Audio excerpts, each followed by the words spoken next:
للتي هي أقوم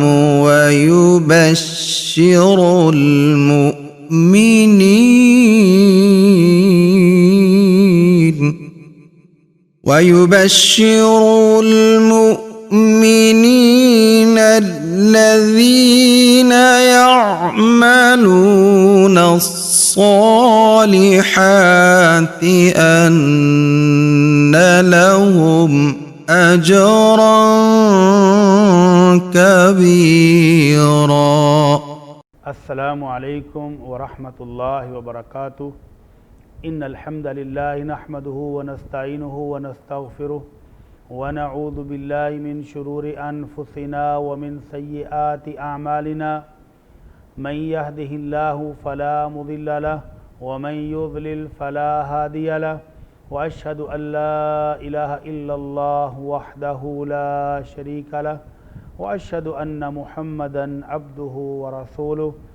اما بعد، اعوذ باللہ من الشیطان الرجیم. بسم اللہ الرحمن الرحیم. فمن كان يرجو لقاء ربه فليعمل عملا صالحا ولا يشرك بعبادة ربه احدا. آپ دیکھ رہے ہیں پروگرام تفسیر العشر الاخیر من القرآن الکریم. اس پروگرام میں ہم نے آپ کی خدمت میں پیش کیا ہے قرآن مجید کے آخری 3 پاروں کا ترجمہ، تفسیر اور اہم مسائل، اسماء حسنہ کی تشریح اور وضاحت، اور کتاب تفسیر العشر الاخیر میں سے اہم مضامین. پچھلے 2 درسوں میں ہم نے آپ کی خدمت میں وہ اعمال اور وہ اذکار پیش کیے جن کے ذریعے ہم اللہ رب العزت کی رحمت کو حاصل کر سکتے ہیں، اپنے گناہوں کی بخشش لے سکتے ہیں اور اپنے اعمال کو وزن میں بڑھا سکتے ہیں. کیونکہ قیامت کے روز جب اعمال تولے جائیں گے تو وزنی اعمال نجات کا ذریعہ بن جائیں گے. وہ نیکیاں، وہ نیک اعمال جو وزن میں بھاری ہوں وہ ہماری نجات کا ذریعہ، اور اگر گناہ بڑھ گئے، گناہ وزنی ہو گئے تو یہ ناکامی ہو جائے گی. اللہ رب العزت فرماتے ہیں فَأَمَّا مَنْ ثَقُلَتْ مَوَازِينُهُ فَهُوَ فِي عِيشَةٍ رَاضِيَةٍ. جس کے وزن بھاری ہو گئے وہ دل پسند، من پسند، خوبصورت زندگی گزارے گا. وَأَمَّا مَنْ خَفَّتْ مَوَازِينُهُ فَأُمُّهُ هَاوِيَةٌ. اور جس شخص کے وزن ہلکے ہو گئے، گناہ باری ہو گئے اور نیکیاں کم رہ گئیں تو اس کا ٹھکانہ تو حاویہ ہے. وَمَا أَدْرَاكَ مَا هِيَ نَارٌ حَامِيَةٌ. اور آپ کو کیا پتا کہ وہ کیا ہے؟ وہ تو بھڑکتی ہوئی آگ ہے. تو آخرت میں نجات کا ذریعہ نیک اعمال. نیک اعمال کون سے؟ جو اللہ رب العزت پر ایمان رکھتے ہوئے خالص اللہ کی رضا کے لیے ہوں اور اللہ کے رسول صلی اللہ علیہ وسلم کے طریقے کے عین موافق ہوں، آپ کے سکھائے ہوئے، آپ کے بتائے ہوئے طریقے کے مطابق ہوں، تو وہ نیک اعمال قبول ہوں گے. پچھلے 2 درسوں میں ہم نے کچھ ایسے ہی اعمال آپ کی خدمت میں پیش کیے، اور آج کے اس درس میں کچھ ایسے اعمال ہم آپ کی خدمت میں پیش کریں گے جو انسان کی نیکیوں کو کھا جاتے ہیں، جو انسان کی نیکیوں کو برباد کر دیتے ہیں، اور بہت بڑی بڑی نیکیاں اجر و ثواب سے محروم رہ جاتی ہیں، اور انسان کے نامہ اعمال میں ثواب کی بجائے گناہ لکھ دیا جاتا ہے. تو یہ ایسے اعمال ہیں جو قیامت والے دن بہت بڑی محرومی اور ناکامی کا باعث بن سکتے ہیں. تو آئیے دیکھتے ہیں کہ وہ کون سے اعمال ہیں جو مؤلف نے بیان کیے اور جن کی وجہ سے انسان محروم ہو سکتا ہے. انسان اپنے رب کی رحمتوں سے محروم ہو کے اس کی جیل اور اس کے قید میں بند ہو سکتا ہے، اور اس کی نعمتوں والی جنت، اس کی رحمتوں والی جنت سے محروم ہو سکتا ہے. تو پہلا عمل جو نیکیوں کو کھا جانے والا ہے وہ ہے کفر. کافر کی کوئی نیکی قابل قبول نہیں ہوگی جب تک وہ اللہ رب العالمین کو اپنا رب نہیں مانتا، جب وہ روز جزا پر ایمان نہیں رکھتا، جب وہ اللہ کے رسول پر ایمان نہیں رکھتا، جب وہ اللہ کے فرشتوں اور کتابوں کو نہیں مانتا یا ان میں سے کسی ایک کا انکار کرتا ہے، تو یہ شخص کافر، اور کافر کی ساری نیکیاں ضائع اور رائے گاں. اللہ رب العزت فرماتے ہیں وَيَوْمَ يُعْرَضُ الَّذِينَ كَفَرُوا عَلَى النَّارِ. قیامت کے روز ایسے ہی کافروں، منکروں کو جہنم پر پیش کیا جائے گا، جہنم میں پھینکا جائے گا، اور ساتھ کہا جائے گا اذھبتم طیباتکم فی حیاتکم الدنیا واستمتعتم بہا، تم اپنی نیکیاں، اپنی خوبیاں، اپنی پاکیزہ چیزیں دنیا میں لے چکے ہو، نیکیوں کا بدلہ شہرت کی صورت میں، واہ واہ کی صورت میں، اور دنیا کی عزت کی صورت میں تمہیں مل چکا، اور تم نے ان اعمال کا اجر دنیا ہی میں کھا لیا، خوب لطف کیا، خوب انجوائے کیا، مزے اٹھا چکے ہو، اب تمہیں ملے گا کیا؟ فَالْيَوْمَ تُجْزَوْنَ عَذَابَ الْهُونِ، آج تمہیں عذاب دیا جائے گا رسوا کن، ایسا عذاب جو ذلیل و خوار کر دے گا۔ وجہ کیا ہے؟ بِمَا كُنْتُمْ تَسْتَكْبِرُونَ فِي الْأَرْضِ بِغَيْرِ الْحَقِّ وَبِمَا كُنْتُمْ تَفْسُقُونَ، تم اللہ کے نافرمان تھے، اللہ کے رسول کے نافرمان تھے، اور زمین میں ناحق اکڑتے بھی تھے، تکبر اور غرور بھی کرتے تھے۔ تو کافر کی کوئی نیکی اس دن کام نہیں آئے گی، بڑے بڑے رفائی کام، بڑے بڑے مال خرچ کر کے کمائی ہوئی نیکیاں دنیا ہی میں رہ جائیں گی۔ اللہ رب العزت فرماتے ہیں فَقَدِمْنَا إِلَى مَا عَمِلُوا مِنْ عَمَلٍ فَجْعَلْنَاهُ هَبَاءً مَنْثُورًا، جتنی بھی نیکیاں لے کے آئیں گے وہ ہم توڑی اور بھس بنا کر ہواؤں میں اڑا دیں گے، اور جنت ایسے لوگوں کے لیے حرام کر دی گئی۔ فرمایا إِنَّهُ مَن يُشْرِكْ بِاللَّهِ فقد حرم اللہ علیہ الجنہ، ایسے کافر جو اللہ کو نہیں مانتے، ایسے مشرک جو اللہ کے ساتھ اللہ جیسی ہستیاں دنیا میں بنائے بیٹھے ہیں، جو کسی کو اپنا گنج بخش، کسی کو اپنا حاجت روا، کسی کو اپنا مشکل کشا مانتے ہیں، تو اللہ فرماتے ہیں ایسے مشرکوں کے لیے میں نے جنت حرام کر دی ہے، جہنم ان کا ٹھکانہ ہے۔ تیسرا عمل جو نیکیوں کو کھا جانے والا ہے وہ ہے نفاق، زبان سے اقرار کرنا، زبان سے اپنے ایمان کا اظہار کرنا، زبان سے اللہ کو بھی مان رہا ہے، آخرت کے دن کو بھی مان رہا ہے، اللہ کے رسول کو بھی مان رہا ہے، نمازیں بھی پڑھ رہا ہے دکھاوے کے لیے، روزے بھی رکھ رہا ہے، جہاد پر بھی چلا جاتا ہے، لیکن دل کے اندر پکا ایمان موجود نہیں ہے، صرف مسلمانوں سے ڈرتے ہوئے یہ مسلمان ہوا ہے، یا مسلمانوں کے معاشی معاشرتی فوائد لینے کے لیے مسلمان ہو گیا ہے، اور دل کے اندر یقین کامل موجود نہیں ہے، تو اللہ فرماتے ہیں ان المنافقین فی الدرک الاسفل من النار، یہ وہ منافق ہے جو جہنم کے سب سے نچلے گڑھے میں ہوگا۔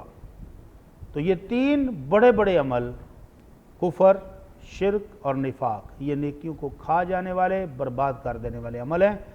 اس کے علاوہ وہ جو پکا مومن ہے، کفر سے بھی اس کو نجات ملی ہوئی ہے، شرک سے بھی نجات ہے، اور نفاق سے بھی وہ پاک ہے مومن، ہے پکا مسلمان، لیکن کچھ ایسی غلطیاں وہ بھی کر بیٹھتا ہے کہ جس سے اس کے نیکیوں کو نقصان پہنچتا ہے، اس کی نیکیاں ضائع ہو جاتی ہیں۔ وہ کون سے عمل ہیں؟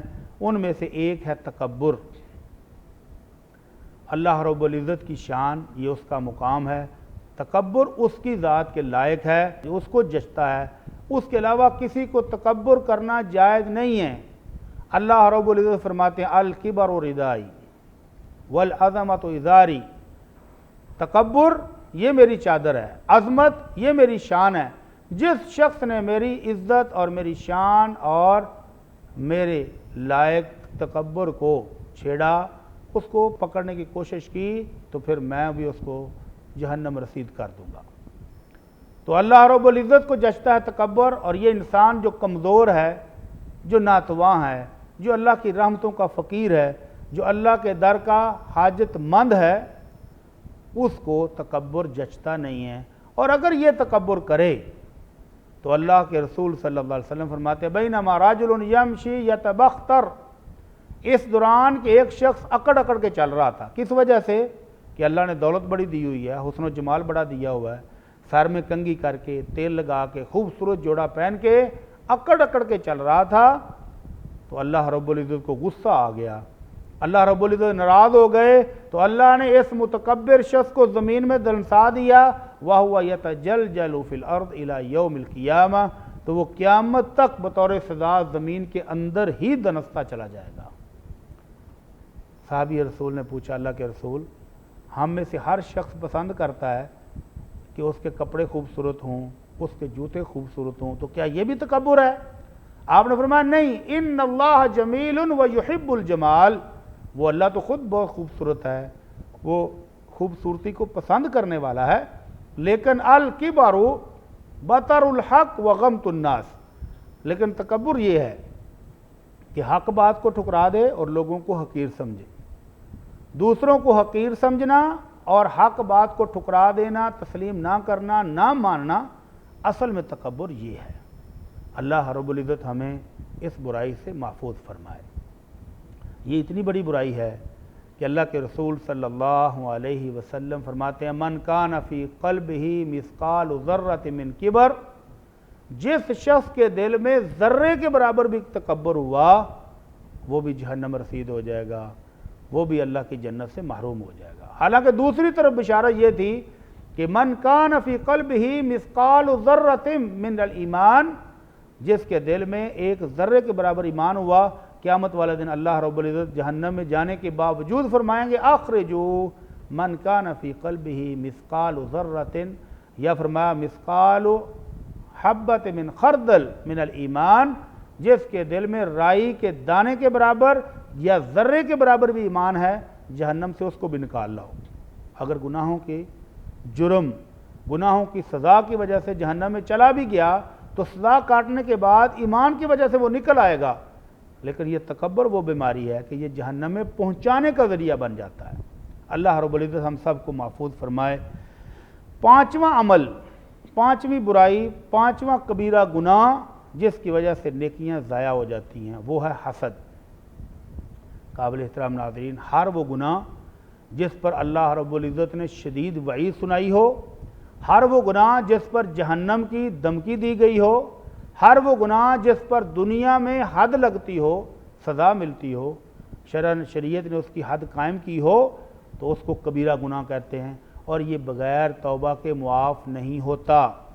صرف نماز پڑھنے سے، صرف حج کرنے سے، صرف روزے رکھنے سے یہ معاف نہیں ہوتے، بلکہ اس کے ساتھ ساتھ توبہ کرنا ضروری ہے۔ تو پانچواں عمل حسد۔ حسد کیا ہے؟ اپنے مسلمان بھائی کی نعمت کو دیکھ کر اس پر اللہ کی رحمتیں تھیں، خوش ہونے کی بجائے دل ہی دل میں جلنا اور اس کی اس نعمت کے بارے میں یہ دعائیں مانگنا کہ یہ اس سے ضائع ہو جائے، یہ اس سے محروم ہو جائے، یہ نعمت اس کے پاس نہیں ہونی چاہیے تھی۔ یہ جو جذبہ ہے اس کو حسد کہتے ہیں۔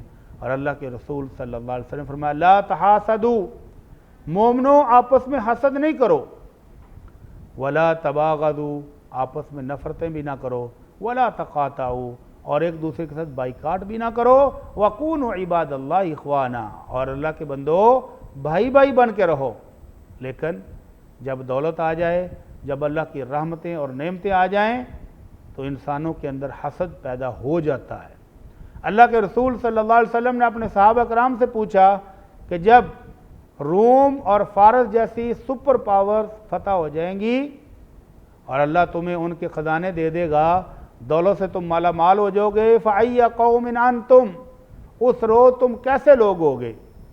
حضرت عبد الرحمن بن عوف رضی اللہ تعالیٰ عنہ کہتے ہیں اللہ کے رسول ہم شکر گزار بن جائیں گے، اللہ کی نعمتوں کا شکر کریں گے کہ اللہ نے اتنی بڑی ہمیں فتح دی ہے اور اتنا مال و دولت اور مال غنیمت دیا ہے۔ آپ نے فرمایا نہیں، ایسا نہیں ہو سکتا، بلکہ جب یہ دولت کے انبار اور یہ دولت کی فراوانیاں آئیں گی تو پھر تتنافسون، تمہارے اندر مقابلے کے جذبے پیدا ہوں گے، گھر بنانے میں، دنیا کا مال و دولت، دنیا کے اسباب اکٹھے کرنے میں آپس میں دوڑیں لگیں گی۔ جب یہ دوڑ اور مقابلہ شروع ہوگا ثم تتحاسدون، پھر تم ایک دوسرے سے جلنے لگ جاؤ گے، ایک دوسرے کے ساتھ حسد کرنے لگ جاؤ گے۔ اپنے بھائیوں کی نعمتوں پر جذبہ شکر اور مبارک پیدا ہونے کی بجائے تم ایک دوسرے سے جلنے لگ جاؤ گے۔ اور جب یہ حسد آ گیا ثم تتدابرون، پھر تم ایک دوسرے کے مشکل میں کام بھی نہیں آؤ گے، بلکہ ایک دوسرے سے بائیکاٹ، ایک دوسرے سے منہ پھیر کے ناراض ناراض رہنا شروع ہو جاؤ گے۔ اور جب یہ مرحلہ بھی تم نے کراس کر لیا ثم تتباغضون، اور پھر تمہاری نفرتیں اور دشمنیاں بڑھ جائیں گی، محبتیں ختم ہو جائیں گی، اور اس کے بعد قتل و غارت شروع ہوگی، تم ایک دوسرے کو مارنا شروع کرو گے اور ایک دوسرے سے لڑائیاں شروع کر دو گے۔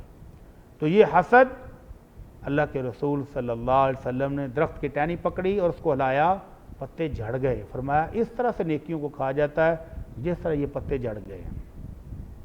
اس طرح سے نیکیوں کو برباد کرنے والا عمل ہے حسد، اللہ ہم سب کو اس سے محفوظ فرمائے۔ چھٹا عمل قابل احترام ناظرین، سود اور سود سے متعلقہ امور، اپنے ہی مسلمان بھائیوں کا خون چوسنا، قرض دے کر اور ان سے زائد وصول کرنا، ان کی مجبوری سے ناجائز فائدہ اٹھانا، یہ بھی حرام ہے۔ اللہ کے رسول صلی اللہ علیہ وسلم فرماتے ہیں لعن اللہ آکل الربا وموکلہ وکاتبہ وشاہدہ وقالہم سواء۔ ایک شخص مجبور ہو گیا ہے قرض لینے پر اور اس کو کوئی قرض نہیں دے رہا، البتہ سود پر اس کو بینک سے بھی میسر ہے سہولت، محلے سے بھی میسر ہے، خاندان سے بھی میسر ہے، دوست بھی دینے کو تیار ہیں، دشمن بھی دینے کو تیار ہیں۔ تو یہ وہ ظالمانہ نظام، اس کو اللہ کے رسول صلی اللہ علیہ وسلم نے لعنتی قرار دیا۔ فرمایا لینے والا بھی لعنتی ہے، جو سود کھا رہا ہے وہ بھی، اور جو کھلا رہا ہے اگرچہ مجبوری میں کھلا رہا ہے لیکن اس نے یہ جرم کیا ہے تو اس پر بھی اللہ کی لعنت ہے۔ اور جو لکھ کے ان کے دستاویز لکھ کے دے رہا ہے، ڈاکومنٹیشن کر رہا ہے، اور جو کاتب اس پر بھی، اور جو دو گواہ سائن کرنے گئے ہیں ان پر بھی، فرمایا ہم سوا، یہ سب کے سب گناہ میں برابر ہے۔ قابل احترام ناظرین، یہ اتنا بڑا جرم کہ جس شخص نے زندگی میں سود کھایا اور کھلایا ہے، یا لکھنے والا کاتب تھا، سیکٹری تھا، یا گواہ بنا ہے، تو اللہ کے رسول صلی اللہ علیہ وسلم فرماتے الذین یأکلون الربا لا یقومون الا کما یقوم الذی یتخبطہ الشیطان من المس۔ قیامت کے روز یہ سود خور جو ہیں یہ سیدھے کھڑے بھی نہیں ہو سکیں گے، ان کو مرگی کے دورے پڑیں گے۔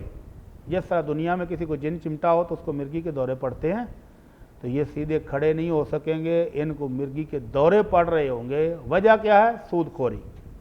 اس لیے اللہ رب العزت فرماتے ہیں یا ایھا الذین آمنوا اتقوا اللہ وذروا ما بقی من الربا، اے ایمان والو اللہ سے ڈر جاؤ اور جو سود کی رقم باقی رہ گئی چھوڑ دو، ان کنتم مؤمنین، اگر تم مومن ہو تو باز آ جاؤ، فَإِن لَمْ تَفْعَلُوا فَأْذَنُوا بِحَرْبٍ مِّنَ اللَّهِ وَرَسُولِهِ، اور اگر تم نے یہ سود لینا، سود کھانا، سود کھلانا نہیں چھوڑا تو پھر اللہ عرش والے کے ساتھ جنگ کے لیے تیار ہو جاؤ۔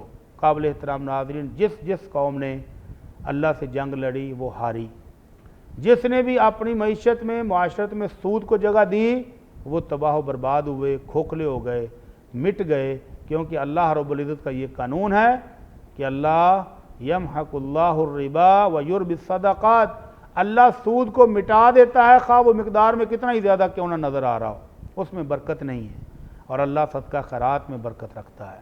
اللہ ہم سب کو سود سے محفوظ فرمائے۔ چھٹا عمل شراب نوشی، اور اللہ کے رسول صلی اللہ علیہ وسلم نے شراب کو ام الخبائث کہا ہے کہ یہ سب گناہوں کی ماں ہے، جڑ ہے سب برائیوں کی۔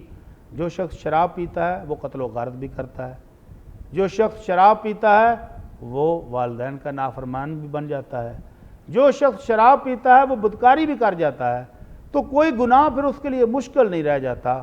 اس لیے اللہ کے رسول صلی اللہ علیہ وسلم فرماتے ہیں لعن اللہ الخمر وساقیہا وشاربہا وآصرہا ومعتصرہا وبائعہا ومبتعہا وحاملہا والمحمولۃ الیہا والمحمولۃ الیہ۔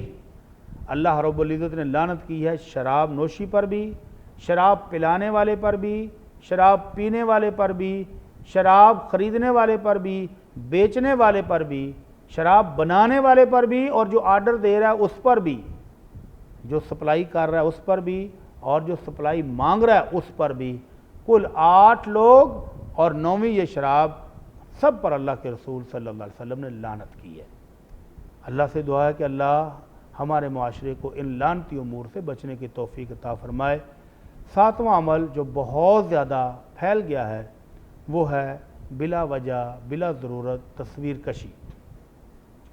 تصویریں اتارنا، تصویریں بنانا بہت بڑا جرم ہے، اور اللہ کے رسول صلی اللہ علیہ وسلم فرماتے ہیں لعن اللہ المصورین، تصویریں بنانے والوں پر اللہ کی لعنت ہے، اور قیامت کے روز تصویریں بنانے والے کو شدید عذاب ہوگا۔ 2 جو کے دانے دیے جائیں گے اور ان کو کہا جائے گا کہ ان کے اندر گرہ لگاؤ، نہ وہ گرہ لگا سکے اور نہ عذاب سے جان چھوٹے۔ تو یہ تصویر سازی بہت بڑا جرم، اور جس گھر میں تصویریں ہوں، جس گھر میں کتے ہوں، وہاں اللہ کی رحمت کے فرشتے داخل بھی نہیں ہوتے ہیں۔ اللہ کے رسول صلی اللہ علیہ وسلم فرماتے ہیں لا تدخل الملائکۃ بیتا فیہ کلب ولا صورہ، جس گھر کے اندر کتے پالے جا رہے ہوں اور جس گھر کے اندر تصویریں لٹکی ہوئی ہوں، وہاں اللہ کی رحمت کے فرشتے داخل نہیں ہوتے ہیں۔ قابل احترام ناظرین، 9واں عمل جو نیکیوں کو کھا جاتا ہے اور ہمیں پتہ بھی نہیں چلتا، وہ ہے کتے پالنا بلا ضرورت۔ ہاں، آپ نے اپنی کھیتی باڑی کی حفاظت کے لیے، جانوروں کی حفاظت کے لیے کتا پالا ہو تو جائز ہے، لیکن اس کو بھی گھر سے باہر رکھنا ہے، گھر کے اندر نہیں رکھنا ہے۔ اور اللہ کے رسول صلی اللہ علیہ وسلم فرماتے ہیں من اقتنى کلبا، جس شخص نے کتا پالا، کتا سنبھالا، کتا گھر میں رکھا، نقص من عملہ کل یوم قیراط، ہر روز اس کے اجر و ثواب سے 1 قیراط ضائع ہو جاتا ہے، اور قیراط احد پہاڑ کے برابر، 5 کلومیٹر طویل، 1 کلومیٹر بلند پہاڑ، اتنا بڑا اجر و ثواب اس شخص کے نامہ مال سے غائب ہو جاتا ہے، ضائع ہو جاتا ہے جو کتے پالتا ہے اور بلا وجہ کتے پالتا ہے۔ کاشتکاری کے لیے، کھیتی باڑی کی حفاظت کے لیے، جانوروں کی حفاظت کے لیے یا شکار کرنے کے لیے کتا پالنا جائز ہے، اور شوقیہ کتا پالنا اور اس کو گھر میں رکھنا یہ اتنا بڑا جرم کہ ہر روز اس کے نامہ مال سے 1 قیراط ضائع ہو رہا ہے۔ اسی طرح قابل احترام ناظرین، 9ویں نمبر پر ہے چغلی کرنا، مسلمانوں کو لڑانے کے لیے ادھر کی باتیں ادھر، ادھر کی باتیں ادھر بتانا اور فری کین میں لڑائی کرا دینا، تو یہ ایسا عمل ہے کہ اللہ کے رسول صلی اللہ علیہ وسلم فرماتے ہیں لا يدخل الجنت قطات، چغل خور جنت میں نہیں جائے گا۔ اور آخرت کے مراحل میں سے پہلا مرحلہ، پہلا سٹیشن قبر ہے۔ اللہ کے رسول صلی اللہ علیہ وسلم 2 قبروں کے پاس سے گزرے، رک گئے، آپ نے پوچھا کہ یہ قبریں کن کی ہیں؟ بتایا کہ اللہ کے رسول یہ فلاں فلاں کی قبریں ہیں۔ تو آپ نے فرمایا الا انہما لیعذبان وما یعذبان فی کبیر، ان دونوں کو عذاب ہو رہا ہے۔ اللہ نے وحی کے ذریعے بتایا اپنے نبی کو، اللہ کے نبی رکے، ان کی سفارش کی، اور اللہ نے تھوڑا سا ان کو موقع دیا۔ آپ نے کھجور کی ٹہنی لی، اس کو کاٹ کے آدھی آدھی دونوں پر لگائی، فرمایا میری اللہ نے سفارش قبول کر لی ہے، جب تک یہ ہری رہیں گی ان کا عذاب ہلکا ہو جائے گا، مکمل ختم نہیں ہوا، ہلکا ہو جائے گا۔ کس وجہ سے عذاب ہو رہا ہے؟ فرمایا اما احدہما فکان یمشی بالنمیمہ، ان میں سے ایک تو چغل خور تھا، مسلمانوں میں لڑائی کراتا ہے، خاندان میں فساد کرتا ہے، تو یہ لڑائیاں کرانے والا چغل خور، ایک تو عذاب اس کو ہو رہا ہے، اور دوسرا وہ تھا کان لا یستتر من البول، دوسرا وہ تھا جو پیشاب کے قطروں سے نہیں بچتا تھا۔ تو یہ وہ بڑے بڑے جرم جن سے اجر و ثواب میں کمی ہوتی ہے، اللہ کی رحمتوں سے محرومی ہوتی ہے اور اللہ کے عذاب آتے ہیں۔ 10واں عمل غیبت کرنا، اپنے ہی مسلمان بھائی کا اس انداز میں تذکرہ کرنا کہ وہ اس کو پسند نہ آئے، اس کو غصہ لگے اگر وہ سن لے، تو اس کو غیبت کہتے ہیں۔ اللہ رب العزت فرماتے ہیں ایحب احدکم ان یاکل لحم اخیہ میتا فکرہتموہ، کیا تم میں سے کوئی شخص اپنے مردہ بھائی کا گوشت کھانا پسند کرے گا؟ تو غیبت کو اللہ نے مردہ بھائی کا گوشت کھانا قرار دیا۔ اللہ کے رسول صلی اللہ علیہ وسلم کے پاس سفر کے دوران ایک صحابی کا تذکرہ ہوا، تو ساتھی کہنے لگے اللہ کے رسول وہ تو صاف قسم کی طبیعت کا ہے، جب تک اس کی سواری تیار نہ کر دی جائے وہ سواری پر نہیں بیٹھتا، اور کھانا بھی ٹھیک ٹھاک کھاتا ہے۔ تو اللہ کے رسول صلی اللہ علیہ وسلم نے کہا کہ تم نے اپنے مردہ بھائی کا گوشت کھایا ہے۔ تو اتنا بڑا جرم اپنے مسلمان بھائی کی غیبت کرنا۔ صحابہ نے عرض کی اللہ کے رسول یہ جرم تو اس کا موجود ہے، یہ خامی اور نقص تو اس میں موجود ہے، کیا مسلمان کے اندر جو خامی اور نقص موجود ہے اس کو بھی بیان کریں تو غیبت ہوگا؟ آپ نے فرمایا اگر تو وہی خامی جو اس کے اندر موجود ہے تم بیان کر رہے ہو تو یہ غیبت ہے، اور اگر وہ خامی اس میں موجود نہیں اور پھر تم اس کے اوپر الزام لگا رہے ہو تو یہ اتہام ہے، یہ تو الزام تراشی ہے۔ 11واں عمل جس سے گناہ بڑھتے ہیں، نیکیاں ضائع ہوتی ہیں اور انسان جہنم رسید ہو جاتا ہے، وہ ہے اس زبان کی حفاظت نہ کرنا، اس زبان کو بے لگام چھوڑ دینا اور جو منہ میں آئے وہ کہتے چلے جانا۔ اللہ کے رسول صلی اللہ علیہ وسلم فرماتے ہیں، میں یضمن لی ما بین لحیی و ما بین رجلیہ اضمن لہ الجنہ، جو میرا امتی مجھے اپنی زبان اور اپنی شرمگاہ کی حفاظت کی گارنٹی دے دے کہ وہ اپنی زبان کو سنبھال کے استعمال کرے گا، سوچ سمجھ کے بولے گا، اور اپنی شرمگاہ سنبھالے گا، پاک دامن رہے گا، اپنی عزت کی حفاظت کرے گا، بدکاریوں سے بچے گا، تو میں اس کو جنت کی گارنٹی دیتا ہوں۔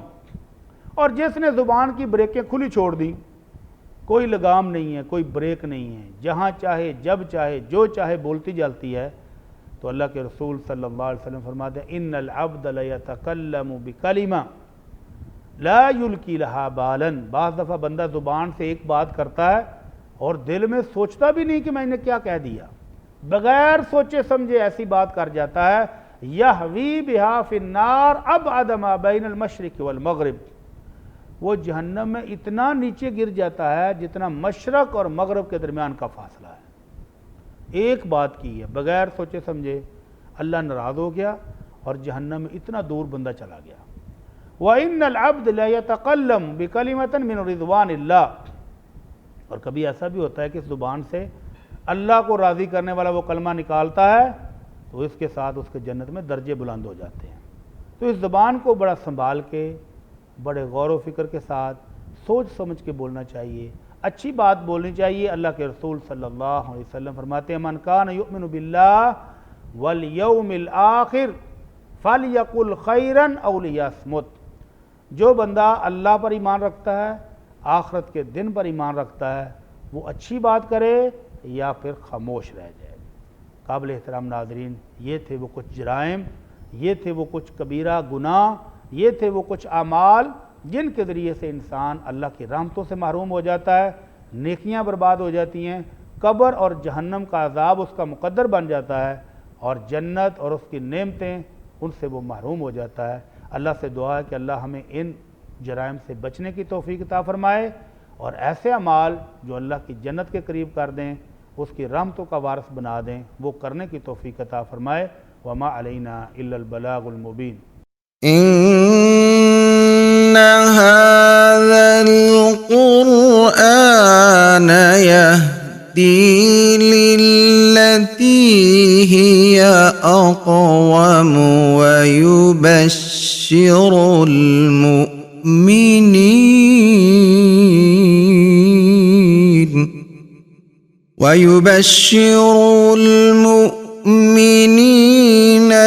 الذين يعملون الصالحات أن لهم أجرا كبيرا۔